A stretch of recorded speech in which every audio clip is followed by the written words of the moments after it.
Bonjour, aujourd'hui nous vous faisons cette vidéo pour vous présenter notre disjoncteur intelligent que vous voyez ici, nommé le MT61SR. Alors le MT61SR est un disjoncteur qui vous assure une protection complète contre les surcharges, les sous-tensions, les surtensions, les courants de fuite, les courts-circuits, une protection complète contre le déséquilibre des phases et la perte des phases. À côté de cela, il faut noter que le MT61SR est un disjoncteur intelligent et qui veut dire disjoncteur intelligent veut dire disjoncteur particulier, disjoncteur avec des fonctions exceptionnelles. Et donc ce disjoncteur a plusieurs fonctions exceptionnelles, mais ici, malheureusement, nous ne pourrons pas mettre toutes les fonctions exceptionnelles en évidence ou encore en parler dans cette vidéo. Donc nous allons juste choisir un certain nombre de fonctions que nous allons essayer de vous expliquer un peu vite fait. Et donc nous allons directement commencer.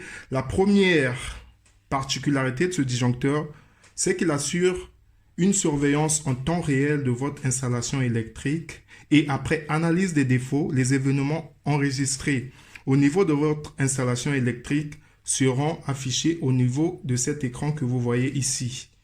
Et la deuxième particularité que nous voulons un peu vous expliquer, c'est que ce disjoncteur vous donne la possibilité de pouvoir la commander à distance en utilisant une commande à distance câblée, mais aussi une commande à distance avec intégration des systèmes PLC et SCADA, mais encore une commande à distance par la connexion avec la passerelle via le câble RS485 ou la 4G.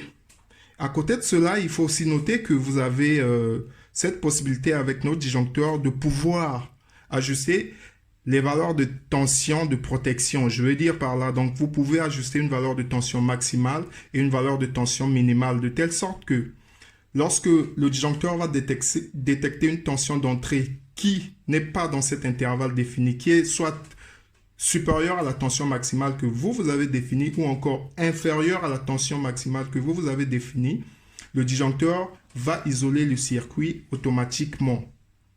Donc ici, je vais essayer de mettre cette fonction en évidence, comme ça vous allez voir. Voilà.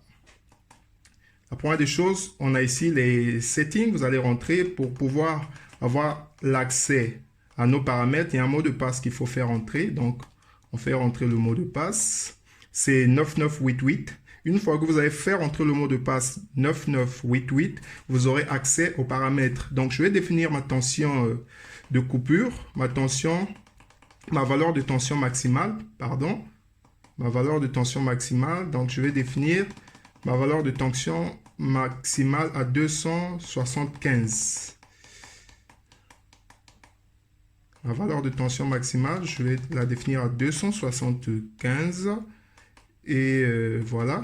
Je vais définir ma valeur de tension minimale à 175. La valeur de tension minimale, 175. Voilà. 175. OK. J'ai défini mes valeurs de tension. On va passer aux essais comme on a un régulateur de tension avec nous. Donc, vous avez retenu ma valeur de tension maximale était 275 et ma valeur de tension minimale 175. Ici, on a une valeur de tension 258 volts.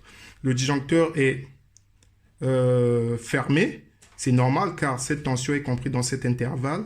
Et je vais essayer d'augmenter, de prendre une valeur supérieure à 275 volts et on va voir comment le disjoncteur va réagir. Voilà, je prends 325. Le disjoncteur vient de couper automatiquement en moins de 2 secondes. Et je vais choisir une valeur comprise dans cet intervalle. Je vais dire entre 175 et 275. Prenons, voilà, 267. Voilà. On va prendre, oui. Voilà. On va prendre une valeur. Voilà. Et on attend. Il y a un décompte sur l'écran. Voilà. Vous avez vu automatiquement, le disjoncteur s'est refermé. Et je vais aussi tester, prendre une valeur inférieure à 175, car c'était la valeur inférieure limite. Je prends 180, non. Je prends Voilà, 146. Vous avez vu comment le disjoncteur a réagi, car la valeur est inférieure à 175. Je repars dans mon intervalle. Voilà.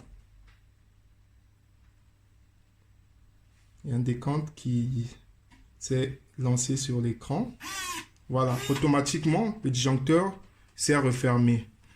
Voilà, ce que je voulais vous dire, c'est que vous avez cette possibilité de définir les valeurs de tension, mais aussi, vous avez la possibilité de définir le temps de réaction du disjoncteur. Vous avez vu que le disjoncteur était en train de réagir pendant un certain temps après avoir détecté la valeur de la tension. Donc, vous avez le choix de choisir après combien de temps le disjoncteur doit réagir après avoir détecté la valeur de la tension. Je veux dire, après combien de temps le disjoncteur doit-il se refermer quand la tension redevient normale, ou encore après combien de temps le disjoncteur doit isoler le circuit quand il a détecté une tension supérieure ou inférieure aux bornes ajustées.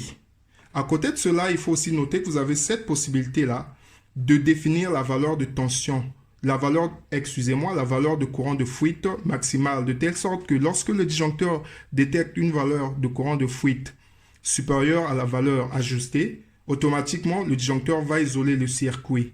Et là aussi, vous aurez la possibilité d'ajuster après combien de temps cette opération doit se faire. En plus de cela, vous avez encore cette possibilité-là de faire la même chose avec le déséquilibre des phases. Après combien de temps le disjoncteur doit-il réagir? Avec la perte des phases, après combien de temps le disjoncteur doit-il réagir? Vous aurez le choix de définir le temps. Ça, c'est une des possibilités en plus que notre disjoncteur vous offre. Et à côté de cela, il faut également souligner qu'avec notre disjoncteur, vous pouvez travailler en toute sécurité lors des travaux de maintenance, car nous avons ici un verrou mécanique qui est actionné lors des travaux de maintenance afin que les électriciens travaillent en toute sécurité. Donc, vous allez actionner le verrou et placer un cadenas par ici. Une fois que vous placez ce cadenas, le disjoncteur ne peut pas refermer tant que vous ne l'enlevez pas. Donc, vous n'aurez qu'à enlever le cadenas et de là, vous pourriez maintenant actionner le disjoncteur et réalimenter votre maison. Merci pour votre attention. Nous vous attendrons pour des questions. Nous serons là disposés à vous répondre. Merci beaucoup.